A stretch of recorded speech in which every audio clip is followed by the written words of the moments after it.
Hi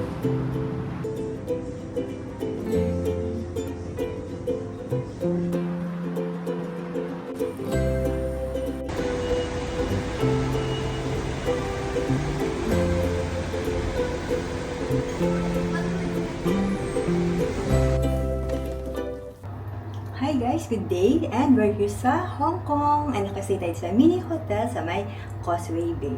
And ito ang ating room. Ang nabuko sa Agoda.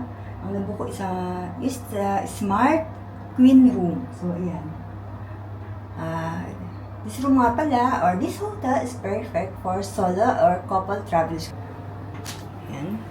Meron siyang the kettle and disposable cup and hair dryer, and this is the space for the luggage sa ilalim, and dito is yung alam ko is yung safe. Yan, ito yung safe sa ilalim. So yan, and ang sink is nandito sa labas natin. So ito yung sink, ito yung bed, meron siyang TV. Yan. And ceiling fan. So, ito yung ceiling niya. Then, yun. Mamaya tingnan natin kung ano yung view sa labas. Ito yung... And may kasama siyang dalawang towel. Nandiyan po disposable. So, for your whole stay, ito lang magiging towel mo. So, ayan yung toilet.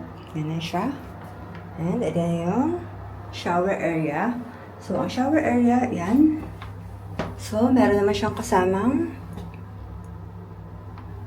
ito, pero shampoo and bath na siyang kasama, so dapat magdala ka ng toiletries. So wala siyang toiletries tissue, may kasama siya. Yan. Then, so yan. And, so this is our hotel for 4 days. Ito siya. So ito, yan, masikip. Ayaw mo ang tama. Diba? Na alam ko is per days kaya natin kung kung compare tayo sa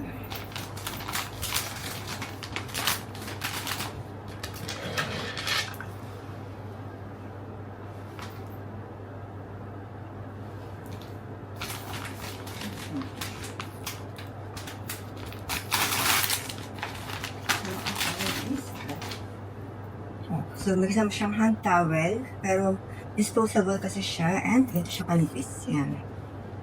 Kasi parang tissue lang siya. Yan. Tapos kasama daw yung towel. So, yan siya. Pero, ito siya kalipis. Yan. Yan, kapag pinasarap. Yan, ito lang siya. Disposable na bath towel. So, wala siyang toiletries, wala siyang kahit ano. Ayan siya. So, ito na siya. Ito siya kalaki. Ayan. Siya. And this here. Siya ang ating room for 4 days ang Daang Causeway, Minigal Causeway. So, our room.